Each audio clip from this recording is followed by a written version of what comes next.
Frères et sœurs dans le Seigneur, que la paix du Seigneur soit avec vous. Je vous salue tous dans le précieux, honorable nom de notre Seigneur Jésus-Christ de Nazareth. Le nom par excellence, le nom au-dessus de tout nom, le nom par lequel nous sommes sauvés. Ce soir encore, je fais cette petite vidéo d'une quinzaine de minutes. Prenez la peine de la finir pour un peu préciser des points que je trouve vraiment nécessaires dans notre marche chrétienne en ce jour. Pour voir les différents dons que Dieu a accordés à ses serviteurs, je voudrais parler du don de prophétie. Pour savoir si les prophètes que vous connaissez, ou vos prophètes, ou même si vous êtes prophète, par rapport aux Écritures, pour savoir si vous êtes un prophète de Dieu et un prophète de Baal. Baal, c'est le diable. Si vous êtes un prophète de Dieu, les Écritures vont montrer quels sont les qualificatifs d'un prophète de Dieu.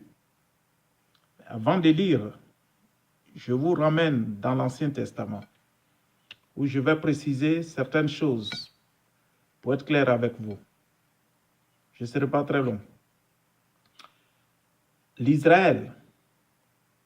Israël, dans l'Ancien Testament, il y a les prophètes qui sont serviteurs de Dieu, il y avait des rois, il y avait des sacrificateurs, il y avait des souverains sacrificateurs. Le premier point à souligner, un roi est un roi pour régner sur tout l'Israël. Un roi n'a aucun droit d'entrer dans le temple pour faire le service de Dieu. Cela s'est produit une fois.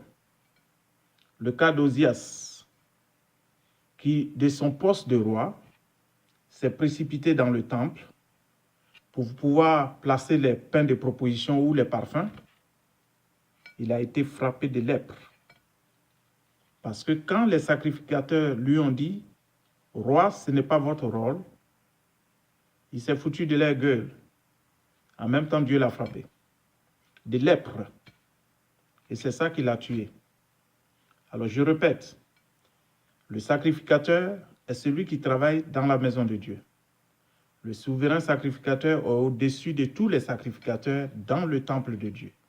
Les différents sacrificateurs peuvent être ceux qui tuent les animaux, ça peut être ceux qui placent les pains de proposition, les parfums, qui allument les lampes, qui mettent de l'huile, ceux qui tiennent les portes. Tout ça, c'est le rôle des sacrificateurs. Et ça, c'est au service de Dieu, dans le temple de Dieu. Le prophète ne va jamais dans le temple de Dieu pour faire le service de Dieu. Le deuxième point, c'est que c'est en Israël que les gens montent pour consulter Dieu. Le prophète en Israël ne sort jamais d'Israël pour aller prophétiser. Je précise bien. Les nations environnantes, les nations qui étaient autour de l'Israël, montaient à Jérusalem ou en Israël pour consulter les prophètes de Dieu qui étaient en Israël. Aucun prophète de Dieu ne pouvait sortir, aller envers les nations pour prophétiser pour eux. À l'exception, il y avait une exception. Ça, c'était en période de captivité ou de déportation, ou par exemple le cas de Daniel et ses amis, où ils ont été emmenés en Babylone. Ça, c'est des cas différents. Mais c'est en Israël que les gens vont adorer Dieu, que c'est en Israël que les gens partaient consulter Dieu.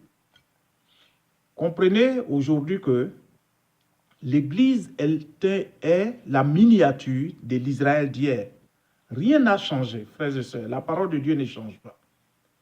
Dans l'Israël hier, il y avait les sacrificateurs, ceux qui faisaient le service dans le temple de Dieu. Il y avait les prophètes. Aujourd'hui, dans l'Église aussi, il y a les sacrificateurs qui sont aujourd'hui considérés comme les pasteurs, qui sont les anciens à l'Église. Il y a aussi les prophètes. La différence, il n'y a pas de différence entre les prophètes de l'Israël et les prophètes à l'Église. Les prophètes de l'Israël prophétisaient, Dieu parlait à travers eux. Pour la plupart, 99% de ces prophètes-là projetaient la venue du Messie. C'était le message principal.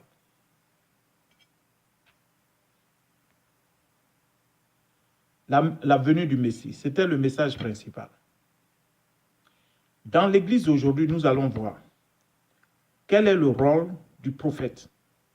Mais avant que nous lisions, retenez très bien qu'en Israël, un prophète ne sort pas de l'Israël pour aller prophétiser dehors. J'ai fait ce point-là, parce que ce point est très important. Je vous emmène dans 1 Corinthiens chapitre 12. Nous allons lire les Écritures et vous allez comprendre clairement si vos prophètes sont les prophètes de Dieu. 1 Corinthiens chapitre 12, je lis à partir du verset 4, juste pour mentionner le verset 7. Il y a diversité de dons, mais le même esprit. Diversité de ministères, mais le même Seigneur. Diversité d'opérations, mais le même Dieu qui opère tout en tous. Verset 7 qui est très important, écoutez avec attention. Or, à chacun la manifestation de l'esprit est donnée pour l'utilité commune. À chacun la manifestation de l'esprit est donnée pour l'utilité commune. Nous avançons le verset 28 à 30. Le verset 28 dit: Et Dieu a établi dans l'Église, premièrement, des apôtres, deuxièmement, des prophètes, troisièmement, des docteurs. Dieu a établi où? Dans les églises. Il dit, Dieu a établi dans l'Église. Il y a une seule, le corps de Christ. Il n'a pas dit ailleurs, quelque part. Il dit, Dieu a établi dans l'Église. Premièrement, des apôtres, deuxièmement, des prophètes, troisièmement, des docteurs. Ensuite, ceux qui ont le don des miracles. Puis ceux qui ont les dons de guérir, de secourir, de gouverner, de parler de diverses langues. Verset 29 dit, tous sont-ils apôtres, tous sont-ils prophètes, tous sont-ils docteurs. Verset 30, tous ont-ils le don des miracles, tous ont-ils le don des guérisons, tous parlent-ils en langue, tous interprètent-ils. Ok. Le point à faire ici, c'est que tous ces dons qui viennent d'être cités sont à l'Église. Tous ces dons-là doivent être exercés à l'Église. Il dit à l'Église. Donc, 1 Corinthiens, tournez la page. 1 Corinthiens, on a lu 12, on va lire 14. Je commence au verset 3. 1 Corinthiens 14, verset 3. Il dit, celui qui prophétise, au contraire, parle aux hommes, les édifie, les exhorte, les console. Verset 4. Celui qui parle en langue s'édifie lui-même. Celui qui prophétise édifie l'Église. C'est très important. Celui qui prophétise édifie l'Église. Nous avons lu 1 Corinthiens 12. Nous avons lu 1 Corinthiens 12, verset 7. Il dit, or, à chacun la manifestation de l'Esprit est donnée pour l'utilité commune. Ça veut dire que si vous avez un don, c'est pour l'utilité commune. On va préciser ça dans Éphésiens. Lisons Éphésiens chapitre 4. Il y a une précision très importante. Et nous parlons de nos prophètes de ces jours. Lisons les Écritures, avant que je vous dise clairement ce qui se passe, ce qui n'est pas normal de nos jours et ce qui est normal. Lisons Éphésiens 4, chapitre 4, du verset 10 au 14. Éphésiens chapitre 4, verset 10 à 14. La Bible dit, Éphésiens chapitre 4, du verset 10 à 14. Je commence au verset 11. Et il a donné les uns comme apôtres, les autres comme prophètes, les autres comme évangélistes, les autres comme pasteurs et docteurs. Verset 12. Pour le perfectionnement des saints en vue de l'œuvre du ministère et de l'édification du corps de Christ. Qu'est-ce que la Bible dit? Pour le perfectionnement des saints. Donc quand vous prophétisez, ou vous avez un don de miracle, de guérison, un don de parler en langue, d'interpréter la langue, un don quelconque qui vient de Dieu, c'est pour le perfectionnement des saints. Ça veut dire quoi? Ce don doit être exercé, comme c'est dit en 1 Corinthiens 12, dans l'Église de Dieu. Alors, je reviens sur un point très essentiel. Si vous voulez, je relis ça encore. Et il a donné, verset 11, il a donné les uns comme apôtres, les autres comme prophètes, les autres comme évangélistes, les autres comme pasteurs et docteurs, pour le perfectionnement des saints en vue de l'œuvre du ministère et de l'édification du corps de Christ. Pourquoi? Pourquoi l'édification du corps de Christ? Pourquoi le perfectionnement? Verset 13 dit, jusqu'à ce que nous soyons parvenus à l'unité de la foi et de la connaissance du Fils de Dieu. À l'état d'homme fait, ça veut dire nous sommes mûrs spirituellement. À l'état d'homme fait, à la mesure de la stature parfaite de Christ, parce que nous tendons vers la stature parfaite de Christ. Et c'est pourquoi tous ces dons doivent s'exercer à l'Église. Maintenant, voilà le problème. Voilà le problème auquel nous sommes confrontés aujourd'hui. Quand on parle de l'Église, c'est comme si on parlait de l'Israël. Le temple en Israël est dirigé par le souverain sacrificateur. L'Église est dirigée par un pasteur. Le pasteur a le don de paître, de nourrir les brebis, de prendre soin des brebis, d'encadrer les brebis. C'est pourquoi il y a un terme grec qui dit évêque. Concernant, évêque parle du pasteur. Le pasteur, c'est celui qui supervise. L'évêque, c'est un superviseur. Alors le pasteur supervise l'église. Il est celui qui prend soin des brebis. L'évangéliste va dehors, il évangélise, il dit, Jésus est mort pour toi, c'est comme si, c'est comme ça. La personne vient à l'église et le pasteur le nourrit. Le pasteur doit être apte à enseigner. C'est ça qui est nourrir. Et c'est par ça qu'on grandit spirituellement. La croissance spirituelle dépend de l'enseignement. Ce qui fait ça, c'est le pasteur. C'est lui qui paie les brebis. C'est lui qui prend soin des brebis. C'est lui qui encadre les brebis. C'est lui qui dirige l'église. Le prophète ne dirige pas l'église. Le prophète s'assoit à l'église, prophétise pour le perfectionnement des saints. Un prophète ne peut pas diriger l'église de Dieu. Ce n'est pas vrai. Ça n'a jamais existé en Israël. Élie n'est jamais allé à la place du souverain sacrificateur et prêcher dans le temple. Élisée n'est jamais allé à la place du souverain sacrificateur. Les dons sont chacun à sa... Il a dit à la manifestation, il a dit... Le don, comme on a dit, je vais relire ça pour que ce soit clair. Or, à chacun, la manifestation de l'esprit est donnée pour l'utilité commune. Chacun a son don. Son don doit être exercé selon la proportion qu'il a reçue. Il y en a qui vous mentent en disant, est-ce qu'on ne peut pas avoir tous les dons? C'est faux. Tu ne peux pas avoir tous les dons. Si réellement tu es un prophète de Dieu, que tu n'es pas un prophète de Baal, qui est un prophète faux, et du diable, tu dois t'asseoir dans l'assemblée de Dieu et ton don doit être exercé au sein de l'Église. Je connais des prophètes de Dieu, je connais des prophétesses de Dieu qui prient tout le temps dans l'assemblée et qui prophétisent pour les saints, pour le perfectionnement.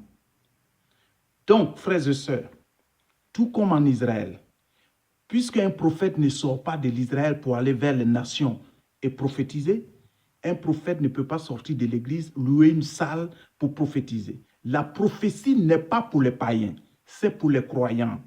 La prophétie, c'est pour les croyants. Ça se fait à l'église pour le perfectionnement des saints de l'église. Ce n'est pas pour les stades. On ne loue pas les stades pour prophétiser de la part de Dieu d'Israël. Je parle du Dieu d'Israël. Il y a plusieurs dieux aujourd'hui. Il y a plusieurs Jésus aujourd'hui. Moi, je parle de ce Jésus-là, qui est le corps de Dieu qui était esprit, que l'homme n'avait jamais vu, et qui a pris le corps et venu mourir sur la croix. C'est de ce Dieu que je parle. Donc Jésus-Christ, 1 Timothée 3,16 dit, le mystère de la piété est grand, Dieu a été manifesté dans la chair. Ça, c'est Jésus-Christ. Dieu, esprit, prend la chair pour venir. Ça, c'est Jésus-Christ. C'est de ce Jésus que je parle, de son corps qui est l'église que je parle. Dans cette église-là, le pasteur seul a été choisi de diriger l'église. accompagné de certains anciens qui, eux aussi, peuvent diriger plus tard les églises. Il est l'évêque. Il n'y a pas de différence entre pasteur et bishop. En anglais, nous disons ici bishop. En français, c'est l'évêque. Le pasteur est en même temps le bishop. Le bishop, ce n'est pas celui qui supervise les églises, comme on prétend, comme nous disons souvent. Non, il est le superviseur des brebis. C'est pourquoi on l'appelle l'évêque. Il supervise une église. Il est en même temps celui qui prend soin de l'église, qui encadre l'église, qui nourrit les brebis et qui supervise les brebis. Tous ceux-là, les évangélistes, sont assis à l'église. Le prophète est assis à l'église pour le perfectionnement des saints. Si tu as quelqu'un qui dirige l'église où tu es assis aujourd'hui, qui dit qu'il est prophète et il est en même temps le pasteur de l'église, ce n'est pas le pasteur de Dieu, ce n'est pas le prophète de Dieu. Ça, c'est le prophète du diable. Ce n'est pas le prophète de Dieu. Le prophète de Dieu doit humblement s'asseoir dans l'assemblée de Dieu, dirigé par un pasteur. Son don, c'est de prophétiser, ce n'est pas d'enseigner. Son don, c'est de prophétiser, ce n'est pas de prêcher. À chacun son don. À chacun la proportion que Dieu a donnée. Le pasteur, c'est le pasteur. Nous tous, nous pouvons... Aujourd'hui, quand quelqu'un a un petit rêve, il se fait pasteur. Il se fait prophète. Quand quelqu'un a un petit rêve, une petite vision, il dit « je suis devenu prophète ». Ce n'est pas ça. En Israël, le prophète prophétise au sein de l'Israël. À l'église, le prophète prophétise au sein de l'église. Bien-aimés frères, regarde ta marche. Il ne s'agit pas du prophète, il ne s'agit pas du pasteur, mais il s'agit de toi. C'est toi qui seras jugé. Parce que tu as entendu la parole de vérité, tu es assis là dans le faux. Et le problème que nous avons, pourquoi il y a multiplicité de prophètes de nos jours, frères et sœurs, pourquoi il y a tant de prophètes aujourd'hui, parce que l'homme noir aime la sorcellerie. Et puis, psychologiquement, ces gens-là abusent de vous. Parce que qu'est-ce qu'ils vous disent? Il y a la sorcellerie dans ta famille. Il y a ceci dans ta famille. Mais quelle est la place de Christ alors? Quel rôle Christ joue dans ma vie? Si je dois fuir les sorciers, quelle est la position que Christ prend dans ma vie? L'apôtre Paul pouvait dire « Christ en moi, l'espérance de la gloire ». Donc celui-là, je me suis réfugié en lui. Il est ma protection. Il est tout. C'est par son esprit que je dois marcher sur les scorpions et les serpents. Alors pourquoi je parlerai de sorciers, aller à la recherche? C'est le charlatanisme. Ce n'est pas de Dieu. Ça, c'est le charlatanisme.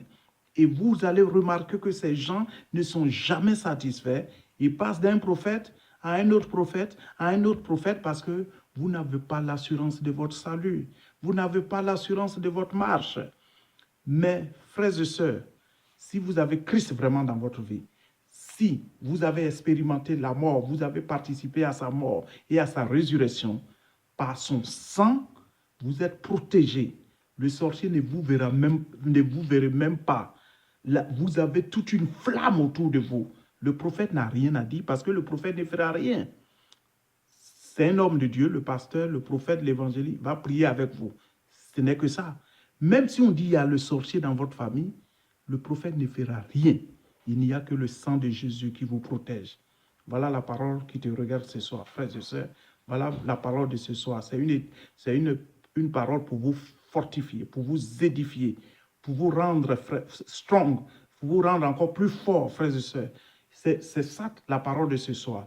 Le prophète de Dieu doit exercer son don dans l'église de Dieu, pas en dehors de Dieu, pas dans les stades. Quand vous voyez des gens louer les salles, le prophète, selon la Bible, c'est pour le perfectionnement des saints. Les saints, c'est ceux qui sont sauvés déjà.